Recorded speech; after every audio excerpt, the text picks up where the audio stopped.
اللہم صلی علی سیدنا و مولانا محمد معدن الجود والکرم و آلہ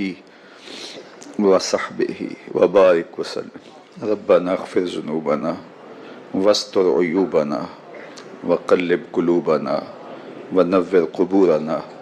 وسہل مرادنا۔ ربنا لا تزغ قلوبنا بعد اذ ہدیتنا وہب لنا من لدنک رحمہ انک انت الوہاب۔ یا مقلب القلوب ثبت قلبی علی دینک، یا مقلب القلوب ثبت قلبی علی دینک، یا مقلب القلوب ثبت قلبی علی دینک۔ اللہم یا ارحم الراحمین، اللہم یا ارحم الراحمین، یا اکرم الاکرمین، یا اکرم الاکرمین، یا غیاث المستغیثین، یا امان الخائفین، یا امان الخائفین، یا رب العالمین۔ اللہم انت ربی وانا عبدک لا الہ الا انت، انت الاحد الصمد الذی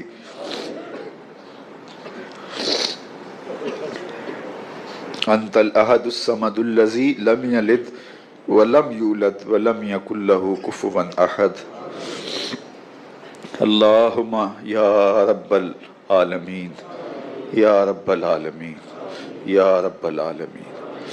اللہم انت ربی وانا عبدک و ابن عبدک و ابن امتک، یا رب الارباب، یا رب السماوات والارض، یا رب السماوات والارض، یا رب العرش المجید،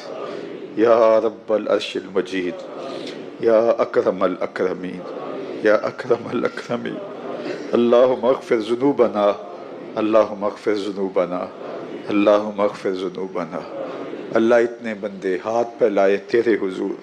تیری رحمتوں کے سوالی بن کے کھڑے ہیں۔ اللہ ایک کو بھی خالی نہ موڑنا، سب کی جھولیاں اپنی رحمتوں سے بھر دینا۔ اللہ یہ سارے بیکاری ہیں تیری دہلیز کے، یہ قضاگر ہیں تیری چوکھٹ کے۔ اللہ دیکھ کیسے ہاتھ پھیلائے تجھ سے مانگ رہے ہیں، تیرے علاوہ ان سب کا کوئی نہیں ہے۔ اللہ ان کے ہاتھوں کی خالی تھالیاں بھر دے، ان کی جھولیاں رحمتوں سے بھر دے۔ اللہ یہ بچے یہ بوڑھے یہ نوجوان، اللہ یہ تیرے دہلیز کے نوکر، یہ تیری باندیاں، مخدرات اسلام، مائیں بہنیں بیٹیاں، اللہ سب ہاتھ پھیلائے تیری رحمت کے سوالی ہیں، ملتجی ہیں۔ اللہ بکاری ہیں تیری چوکھٹ کے، تیری دہلیز کے فقیر ہیں، تیری رحمتوں کے سوالی بن کے کھڑے ہیں۔ آج کی شب تیری رحمت پورے جوش میں ہے، اللہ آج کی شب ہمیں محروم نہ رکھنا۔ اللہ ہمارے سینے نور ایمان سے بھر دینا، ہماری راتوں کی تنہائیوں میں اور دن کے اجالوں میں اللہ قرآن کا چراغاں کرنا۔ اللہ ہمارے باطن ستھرے کر دینا، اللہ ہمارے باطن ستھرے کر دینا۔ اللہ تیرے عاجز بندے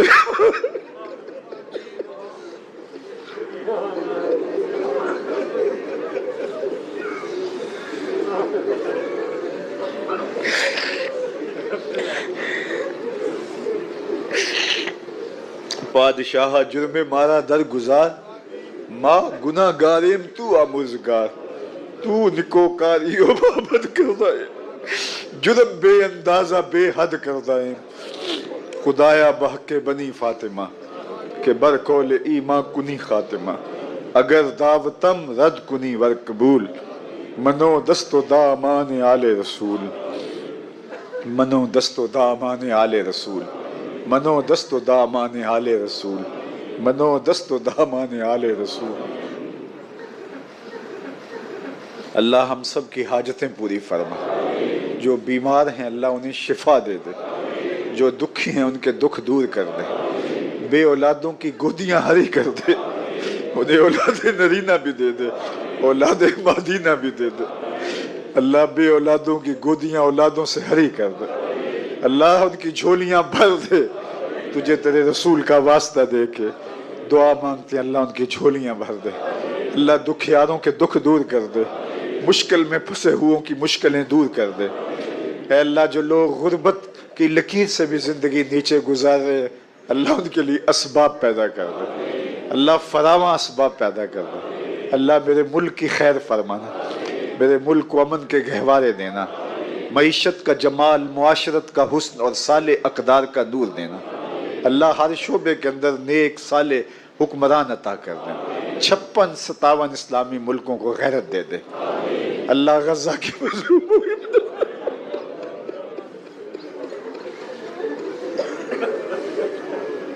اللہ ہم سب ان کے مجرم ہیں، اللہ ان مظلوموں کی مدد فرما، اللہ ان کی مدد فرما، اللہ اس آسمان کے نیچے زمین کے اوپر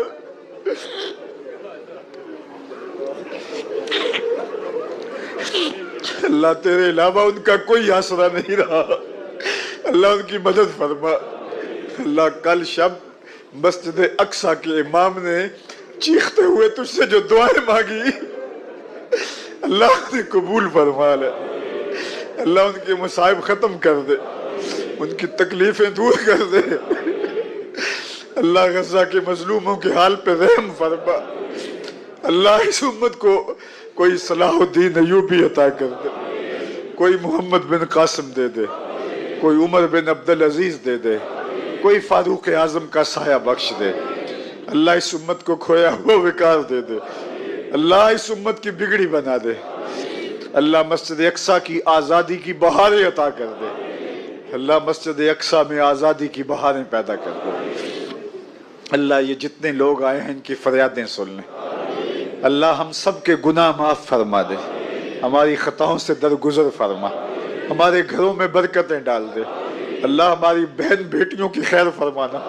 اللہ ہماری بہنوں بیٹیوں کی خیر فرمانا، ان کے پردوں کی حفاظت فرمانا، اللہ مخدرات اسلام کے پردوں کی حفاظت فرما، اللہ انہیں زہرا زادیہ بننے کی توفیق دینا، انہیں زہرا زادیاں بننے کی توفیق دینا، اللہ معاشرے کے اندر پھیلی ہوئی غلاظت، اباہیت اور بے حیائی سے اس امت کو نجات عطا کر، اللہ حیا کی چادر ہماری بیٹیوں کے سر پہ ڈال دے، حیا کی چادر ہماری بیٹیوں کے سر پہ ڈال دے، اللہ ہمارے نوجوانوں کی آنکھوں میں شرم و حیا کی بجلیاں بھر دے، اللہ ان کی خلوتوں کو پاک کر دے، اللہ ان کی جلوتوں کو پاک کر دے، اللہ ان نوجوانوں کو اسلام کا اثاثہ بنانا، اللہ انہیں اسلام کے مجاہد بنانا، اللہ ان کے بازوؤں میں قوت دے دے، اتنی طاقت دے دیں کہ یہ یہودیوں سے فلسطین چھیننے کی طاقت پالیں، اللہ اس امت کو عروج اور باقپن عطا کر دے، اللہ امت کا سرمایہ عیاشیوں میں نہیں اہل غزہ کی مدد کے لیے لگے، اللہ اس امت کو فروغ عطا کر دے، باقپن عطا کر دے، اللہ دکھے ہوئے دلوں کی فریاد سن لے، تیرے عاجز بندے تیرے حضور تیری رحمتوں کے طالب ہے، اللہ ان کی مدد فرما، اللہ ہم گناہگار ضرور ہیں لیکن تیرے محبوب کے غلام ہیں، اللہ ہم بدکار ضرور ہیں لیکن تیرے بے وفا نہیں، اللہ ہمارے حال پہ رحم فرما، ہمارے باطن سنوار دے، اللہ ہمیں ستھرائیاں دے دے، پاکیزگیاں عفتیں اور پاک دامنیاں دے دے، ہماری آنکھوں کو شرم و حیا کے اجالے بخش دے، اللہ تیرے بندے ہمارے حال پہ رحم فرما، تو راضی نہ ہوا تو شیطان خوش ہو جائے گا، اللہ اس کو خوش نہیں ہونے دینا، اللہ ہم بدکار ہیں، برے ہیں، تیرے محبوب کی امتی ہے، اللہ ہمارے دلوں کو ستھرائیاں دے دے، سوچوں کو پاکیزگیاں دے دے، اللہ اس مرکز مصطفیٰ کے روشن گنبد، سنہرے گنبد قیامت تک یوں چمکتے رہیں، دور و نزدیک سے آنے والوں کو خیر ملتی رہے، اللہ ہماری نسلوں کو اس کی خدمت کی توفیق دے دے، ہمارے جملہ اساتذہ کو، طلباء کو، طالبات کو، معلمین و معلمات کو، معاونین و معاونات کو، اللہ سب کو خیر عطا فرما، اللہ جو 10-10 روپے اور لاکھوں روپے اس مرکز کے لیے ہر ماہ اور سالانہ ماہانہ پیش کرتے ہیں، اللہ اتنا دینا کہ ان کی زندگی میں کبھی کمی نہ آنے پائے، اللہ ان کی نسلوں کو بھی شاداب رکھنا، اللہ میرے وطن کی خیر فرمانا، معیشت کا جمال دینا، مشکل حالات دور فرما، فراوانیوں کا نور عطا کر دے، اللہ اٹھے ہوئے ہاتھ خالی نہ موڑ دینا، تیرے عاجز بندے تیری رحمتوں کے سوالی ہیں، اللہ اپنا کرم فرمانا، اپنا فضل فرمانا، الہی جب تک ہمارے جسم میں یہ جان رہے تجھ پہ صدقے تیرے محبوب پر قربان رہے، کچھ رہے یا نہ رہے، دعا ہے یہ امیر نزاع کے وقت ثابت ہمارا ایمان رہے، نزاع کے وقت ثابت ہمارا ایمان رہے، نزاع کے وقت ثابت ہمارا ایمان رہے۔ اللہ زندگی اسلام کی، موت ایمان کی، زندگی اسلام کی، موت ایمان کی، زندگی اسلام کی، موت ایمان کی۔ اللہ ہم سب کے حال پہ رحم فرما، جنہوں نے دعاؤں کے لیے کہا پوری دنیا سے اللہ ان کی دعائیں مستجاب فرما، ہمارے مرحومین کی مغفرت فرما، ہمارے مرحومین کی مغفرت فرما۔ اللہ ہمارے بیماروں کو شفا دے دے، ہمارے پریشان حالوں کو شفا دے دے، ہمارے دکھیوں کے دکھ دور فرما، مصائب و آلام میں پھنسے ہوئے لوگوں کی مصیبتیں دور کر دے۔ اللہ جو دعائیں نہاں خانہ قلوب میں ہیں انہیں بھی مستجاب فرما، جو لبوں پہ آ گئی انہیں بھی قبول فرما۔ اللہ جو دعائیں بعد میں یاد آئیں گی انہیں بھی مستجاب فرما۔ اللہ تو جانتا ہے ہمیں کیا چاہیے، ہماری جھولیاں بھر دے، ہمیں زندگی بھر اپنی رحمتوں کے سائے میں رکھنا۔ اللہ ہمیشہ ہمیشہ اپنی پناہ عطا کر دینا، اور اپنی خاص کرم نوازیاں اس امت کا مقسوم فرمانا، اپنی خاص عنایتیں، اپنی رحمتیں اللہ ہم سب کی جھولیوں میں ڈال دے۔ اللہم یا ارحم الراحمین، اللہم یا ارحم الراحمین، اللہم یا ارحم الراحمین، اللہم یا ارحم الراحمین۔ اللہ ہم سب کے والدین کی مغفرت فرما، ہم سب کے والدین کی مغفرت فرما۔ اللہ ہمارے مربی و مرشد ہمارے شیخ کامل، جن کی نگاہ فیضان کی برکت سے آج یہاں رونقیں اور سویرے ہیں، اللہ میرے شیخ کامل میرے بابا کی قبر کو بکائے دور بنا، اللہ ان کو اپنی خاص رحمات کا حصہ دے دے۔ اللہ اپنا خاص کرم فضل قیامت تک ان کی نسلوں کے شامل حال فرما۔ ہمارے جو پیر بھائی دنیا سے چلے گئے اللہ ان کو برکتیں دے دے، ان کی نسلوں کو راہ دین پہ مستقیم رکھنا۔ اللہ یہ جتنے لوگ یہاں کھڑے ہیں، میری مائیں بہنیں بیٹیاں ہیں، ہاتھ پھیلائے، جھولیاں پھیلائے، دامن پھیلائے، دامن دل پھیلائے، تجھ سے خیر مانگ رہے۔ اللہ کسی ایک کو بھی محروم نہ رکھنا، جو مانگتا ہے اللہ اس کو وہ عطا فرما۔ اللہ سب کے ظرف اپنے کرم سے بھر دے، اللہ سب کو خیر و برکت کے اجالے بخش دے،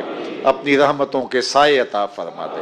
اللہ تو غنی از ہر دو عالم، من فقیر روز محشر عذر ہائے من پذیر، گر تو می بینی حسابم ناگزیر، از نگاہ مصطفیٰ پنہا بگیر۔ وصلی اللہ تعالی علی النبی الامین وعلی آلہ واصحابہ اجمعین۔ کہ حضرت ابراہیم نے جس قدر اذیتوں سے گزر کر کے، مصائب آلام کا سامنا کر کے، حالات کی تلخیوں کا مقابلہ کر کے اپنا راستہ بنایا اور اپنے رب کی رضا پائی، وہ تاریخ کا ایک انوکھا باب ہے۔ اس سے بڑھ کر کیا ہوگا کہ جلتی ہوئی آگ میں چھلانگ لگا دی رب کے حکم کی تعمیل میں، بیٹے کی گردن پہ چھری رکھ دی۔ یہ تماشا لب بام نہیں تھا، منا کی وادی میں وہ انوکھا واقعہ رقم ہوا کہ آج بھی تاریخ انگشت بدندہ ہے کیا ایک باپ، اور وہ اس بیٹے کو ذبح کرنے کے لیے آمادہ ہو گیا جو اس کی آنکھوں کا نور ہے اور دل کا قرار ہے، رب سے مانگ کے لیا، لیکن تعمیل ارشاد میں اس بیٹے کی گردن پہ چھری رکھنے کے لیے باپ تیار ہو جاتا ہے اور اس کو ذبح کرنے کے لیے آمادہ ہو جاتا ہے، حتیٰ کہ بیٹے کو لٹا لیتا ہے اور ہاتھ میں چھری پکڑ کے بیٹے کی گردن پہ رکھ کے پوری ہمت کے ساتھ جب چھری چلاتا ہے تو آواز آتی ہے فلما اسلم وتلہ للجبین ونادیناہ ان یا ابراہیم قد صدقت الرؤیا انا کذالک نجزی المحسنین۔ ابراہیم بس کرو، تم نے واقعی خواب پورا کر دکھایا۔ اپنی بیوی کو، اپنے نو مولود بچے کو وادی غیر ذی زرع میں چھوڑ آنا، جہاں کچھ بھی میسر نہیں تھا، یہاں آپ کو آپ کے ماں باپ چھوڑ کے جاتے ہیں، ایک خوبصورت آسودہ ماحول ہے، اور آپ کو جس مقصد کے لیے چھوڑ کے جا رہے ہیں تو وہ مقصد بھی آپ کے اور ان کے پیش نظر ہے، لیکن اس کے باوجود بھی جو ہے وہ آنکھیں نم ہو جاتی ہوں گی کہ ہم اپنی اولاد کو یہاں چھوڑ کے جا رہے ہیں، جبکہ ایک محفوظ پناہ گاہ میں آپ کو چھوڑ کے گئے۔ آپ کی تربیت کرنے والا ایک جو ہے وہ توانا طبقہ اور ایک توانا جو ہے وہ سٹاف موجود ہے جو آپ کی فکری، ذہنی، بدنی تربیت کے لیے کوشاں ہیں، لیکن اس کے باوجود بھی والدین محسوس کرتے ہیں، لیکن اپنے نو مولود بچے کو وہاں چھوڑ کے جانا جہاں آب و دانہ بھی میسر نہیں تھا۔ مورخ اسلام مفید جلندری نے اس وادی کا نقشہ کھینچتے ہوئے کہا، وہ وادی جس میں وحشت بھی قدم رکھتی تھی ڈر ڈر کے، جہاں پھرتے تھے آوارہ تھپیڑے بادے سر سر کے، جہاں پر گھاس اگتی تھی جہاں نہ پھول کھلتے تھے، مگر وہ سرزمیں تھی آسماں بھی جھک کے ملتے تھے۔ تو اس وادی میں چھوڑ کے آنا، حضرت ابراہیم نے جو امتحانات دیے، اس لیے ان کی قسم کی، چونکہ جواب قسم کا تعلق بنتا ہے، تو قسم ابراہیم کے پاکیزہ وجود کی کہ جنہوں نے دکھ سہے، تکالیف آلام گوارا کی، لیکن پائے ثبات میں لغزش نہیں آنے دی۔ تیسری قسم میرے حضور کے پاکیزہ وجود کی فرمایا جتنے دکھ مجھے دیے گئے، جتنی اذیتیں مجھے پہنچائی گئیں، اتنی کسی کو نہیں دی گئیں۔ پیدا ہوئے تو حضور کے باپ کا سایہ سر پہ نہیں تھا، پھر اس کے بعد حضور مختلف مراحل سے گزرے۔ 6 سال کی عمر میں ماں کا انتقال ہو گیا۔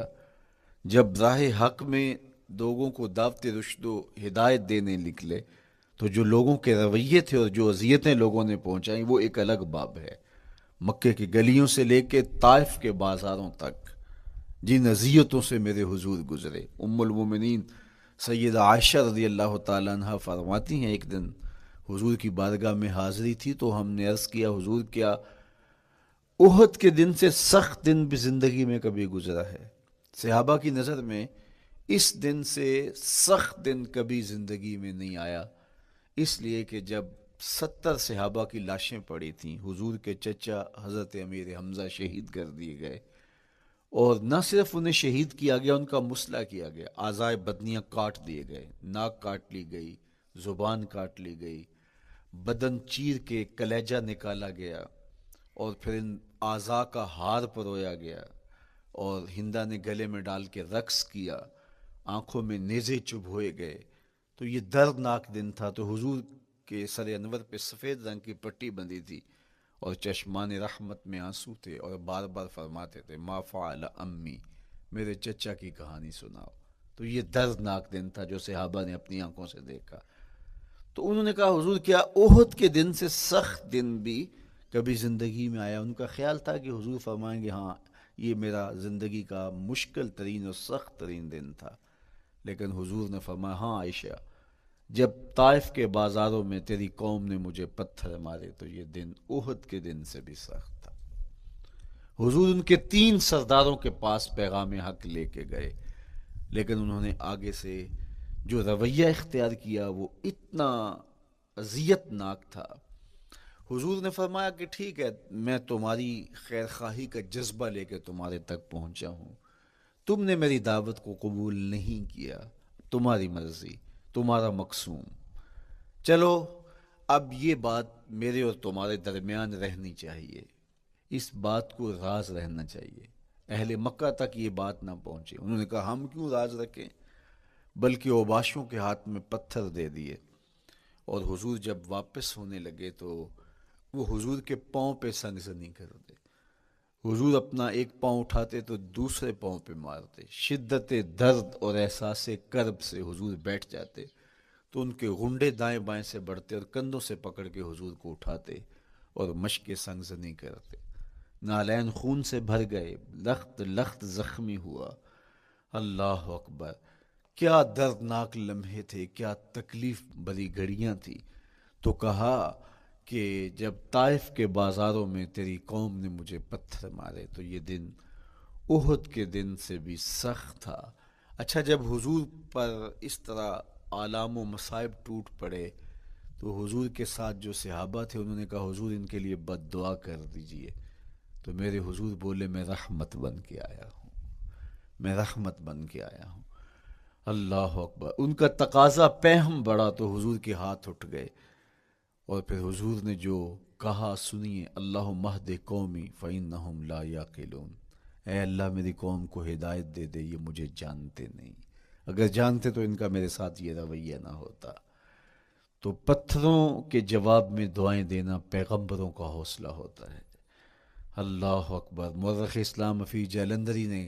کیا خوبصورت پیرائے میں نقشہ کھینچا کہ حضور ہاتھ اٹھا کے دعا مانگ رہے ہیں، الہی کرم کر، کو سارے طائف کے مکینوں پر، الہی پھول برسا ان پتھروں والی زمینوں پر۔ تو حضور نے دکھ سہے، تکلیفیں سہی۔ اب 3 قسمیں کی۔ شہر مکہ کی قسم، جہاں حضور کے صحابہ نے تکلیفیں سہی، اس شہر کی گلیوں میں انہیں گھسیٹا گیا اور ان کو کچی کھالوں میں لپیٹ کے دھونیاں دی گئیں، انہیں اذیت ناک مراحل سے گزارا گیا۔ حضرت ابراہیم مشکل سے مشکل زندگی کاٹی اور رب کی رضا جوئی کے لیے کوشاں رہے، اور میرے حضور نے سخت ترین اذیتوں، مقاومتوں، مخالفتوں اور تکلیفوں کا سامنا کیا۔ تو ان 3 چیزوں کا حوالہ دے کر، ان 3 چیزوں کی قسم کر کے اب انسان کو بتایا جا رہا ہے کہ تم مشکلات سے تمہیں گزرنا پڑے گا، حالات کی تلخیاں تمہیں سہنی پڑیں گی۔ کسی مرتبے تک پہنچنے کے لیے تمہیں پھر تکلیفوں کی راہ اختیار کرنی پڑے گی۔ تم کون ہوتے ہو؟ میرا محبوب ہو تو تکلیفیں وہ بھی اٹھائے، 2 جہاں کا مالک ہو اور طائف کے بازاروں میں اس کے پاؤں پہ بھی پتھر پڑیں، اور کونین کا سردار ہو اور ان کے اوپر اوجری ڈال دی جائے، کائنات کا مالک ہو اور ان کو مکے کی گلیوں کے اندر ان کے گلے میں عقبہ بن ابی معیط کپڑا ڈالے اور تاؤ دے، تو کیا ان مشکلات سے تم بچ سکتے ہو؟ جب تم کسی منزل تک پہنچنا چاہتے ہو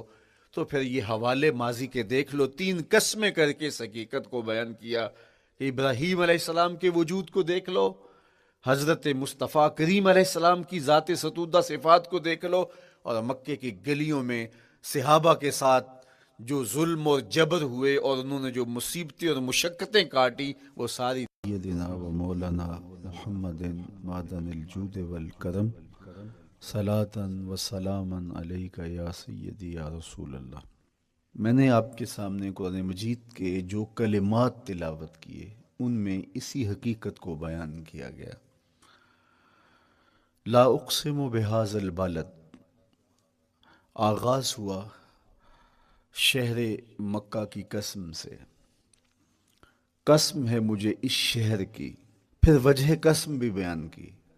وَأَنْتَ حِلٌّ بِهَذَا الْبَلَدِ،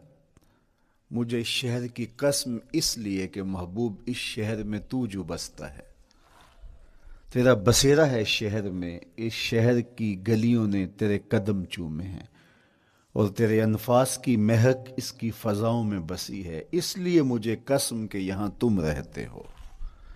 اللہ اکبر۔ علماء کے مابین اس بات پر اختلاف ہے کہ مکہ المکرمہ افضل ہے یا مدینہ النبی صلی اللہ علیہ وآلہ وسلم افضل ہے۔ ایک علمی اختلاف ہے، بعض نے کہا مکہ المکرمہ افضل ہے، دلائل دیے، بڑا وزن ہے دلائل میں۔ بعض نے کہا مدینہ رسول صلی اللہ علیہ وآلہ وسلم افضل ہے، دلائل دیے، بڑا زور ہے دلائل میں۔ لیکن شیخ عبدالحق محدث دہلوی علیہ رحمہ اسی آیت سے روشنی لے کر کے لکھتے ہیں کہ جب حضور مکے میں تھے تو مکہ افضل تھا، جب مدینے آ گئے تو مدینہ افضل ہو گیا۔ جدھر جدھر سے وہ گزرتے گئے مجد و شرف بھی پیچھے پیچھے رہا، چند لمحوں کے لیے ٹھہرے تھے تم جس پیڑ کے نیچے۔ نشور وحدی کا لہجہ دیکھیے کتنا دل آویز ہے، چند لمحوں کے لیے ٹھہرے تھے تم جس پیڑ کے نیچے، سنا ہے آج تک اس پیڑ کا سایہ مہکتا ہے۔ تو مکے میں ہیں تو مکہ افضل، مدینے میں ہیں تو مدینہ افضل۔ تو شرف ان کے وجود مسعود سے ہے، وہ جدھر جدھر سے گزرتے جائیں گے وہاں وہاں ہی نور پھیلتا چلا جائے گا۔ اور پیر نصیر الدین علیہ رحمہ کا لہجہ یہاں کتنا خوبصورت دکھائی دیتا ہے۔ ایک بار وہ جدھر سے گزرے ہیں نصیر، ایک بار وہ جدھر سے گزرے ہیں نصیر، بار بار ادھر سے بہار گزری ہے۔ تو کہا کہ قسم ہے مجھے اس شہر کی، یعنی شہر مکہ کی۔ کیوں شہر کی قسم؟ وَأَنْتَ حِلٌّ بِهَذَا الْبَلَدِ، کہ محبوب اس شہر میں تمہارا قیام ہے، اس شہر میں تمہاری رہائش ہے، تمہارے انفاس کی مہک ہے اس شہر کی فضاؤں میں، اور تمہارے قدموں کو چھوا ہے اس شہر کی گلیوں نے، اس لیے قسم کہ یہاں آپ رہتے ہو۔ ووالدم وما ولد، اور قسم ہے باپ کی، اور قسم ہے جو اس کی اولاد ہے۔ والد سے مراد کیا ہے اور ما ولد سے مراد کیا ہے؟ تو اس کے بارے میں ایک قول یہ ہے کہ والد سے مراد حضرت ابراہیم علیہ السلام ہے، اور ما ولد سے مراد حضور علیہ السلام جو ان کے فرزند ہیں۔ ایک قول کے والد سے مراد حضرت آدم علیہ السلام ہیں، اور ما ولد سے مراد ان کی ساری ذریت اور نسل ہے۔ تیسرا قول کہ والد سے مراد حضور علیہ السلام ہیں، اور ما ولد سے مراد حضور علیہ السلام کی ساری امت، حضور علیہ السلام کی ساری آل اطرت، حضور کے اصحاب۔ لیکن علماء نے پہلے قول کو ترجیح دی کہ مکۃ المکرمہ کی قسم کی گئی تو پھر مناسبت بنتی ہے کہ حضرت ابراہیم کا ذکر بھی ہو، تو اس لیے والد سے مراد حضرت ابراہیم ہیں، اور ما ولد سے مراد حضور علیہ السلام کی ذات ستودہ صفات ہے۔ تو تین چیزیں ہوئیں جن کی قسم کی گئی۔ سب سے پہلے شہر مکہ کی قسم کی گئی، پھر حضرت ابراہیم علیہ السلام کی قسم کی گئی، اس کے بعد حضور علیہ السلام کے مبارک وجود کی قسم کی گئی۔ تین قسمیں کر کے کہا کیا گیا، چونکہ جو خالی و ذہن شخص ہو، جب اس کو کوئی بات بیان کی جائے تو قسم سے آغاز نہیں کیا جاتا۔ متردد ذہن کو کوئی بات کرنی ہو تو قسم سے آغاز کیا جاتا ہے، یا پھر آپ جس مضمون کو بیان کرنے جا رہے ہیں وہ اتنا اہم ہے کہ اس کی اہمیت کو اجاگر کرنے کے لیے آپ کو قسم کرنا پڑتی ہے۔ تو یہ جو ماں بعد کا مضمون ہے جس کو میرے رب نے بیان کیا، اس سے قبل ایک نہیں، دو نہیں، تین قسمیں کی، تو پھر کان تو کھڑے ہو گئے، سماعتیں تو بچھ گئیں کہ وہ کون سی شے ہے جس کو بیان کرنا مقصود ہے، اور اس سے قبل قسم پہ قسم کی جا رہی ہے۔ قسم محبوب شہر مکہ کی، قسم محبوب تیرے والد بزرگوار حضرت ابراہیم علیہ السلام کی، اور قسم تیرے پاکیزہ وجود کی۔ اب انسان بالکل سماعتیں بچھا کے منتظر ہے کہ قسم کی کس بات کی جا رہی ہے، کس بات پہ قسمیں ہو رہی ہیں۔ تو جواب آیا، قسم محبوب شہر مکہ کی جس میں آپ رہتے ہو، قسم آپ کے والد بزرگوار حضرت ابراہیم علیہ السلام کی، اور قسم آپ کے پاکیزہ وجود کی۔ لقد خلقنا الانسان فی کبد، ہم نے انسان کو مشقتوں میں رہتا پیدا کیا ہے۔ یعنی انسان کی زندگی کے اندر مشقتیں، مشکلیں، آلام، مصائب، حالات کی تلخیاں، سخت مراحل، یہ اس کی زندگی کا حصہ ہے، اور ہم نے اس کو ڈیزائن اس طرح کیا ہے کہ یہ ان ساری مشکلات سے نہ بردآزما ہوگا، اور حالات کی تلخیوں کا مقابلہ کرے گا، اور خیر و شر کے ساتھ ساری زندگی اس کا تعلق رہے گا۔ تو یہ اگر سخت جان ہوا تو زندگی میں کامیاب اور بامراد ہوا، اور اگر یہ کمزور ہوا تو پیچھے رہ جائے گا۔ اور اس کے لیے جو قسمیں کی ہیں وہ تین ہیں۔ قسم کا اور جواب قسم کا تعلق ہوتا ہے، یعنی جس پہ قسم کی جا رہی ہے تو جو قسم کی جا رہی ہے اس کا کوئی آپس میں تعلق ہوگا۔ جب پھولوں کا ذکر کریں گے تو پھر اس کے متعلقات ہی بعد میں بیان کریں گے۔ کسی نے کہا تھا جنگل میں کوئی مے خار مرا ہے، جنگل میں کوئی مے خار مرا ہے، اسے انگور کے پتوں کا کفن دو۔ میاں جنگل میں مرنے والے شخص کو کسی اور درخت کے پتوں کا بھی تو کفن دیا جا سکتا ہے، لیکن صاحب مرنے والا مے خار ہے، اور شراب کشید کی جاتی ہے انگور سے، تو اس کو تو ٹھنڈ تب بھی پڑے گی کہ انگور کے پتوں کا کفن دیا جائے۔ تو مناسبات ہوتی ہیں۔ تو اب جب قسم کی گئی تو قسم تین چیزوں کی گئی، اور اس کی جواب قسم سے مناسبت کیا بنتی تھی؟ انسان کو مشقتوں میں رہتا پیدا کیا گیا، حالات کی تلخیوں سے گزرتا ہے، سخت تربیتی مراحل سے اس کو گزرنا پڑتا ہے۔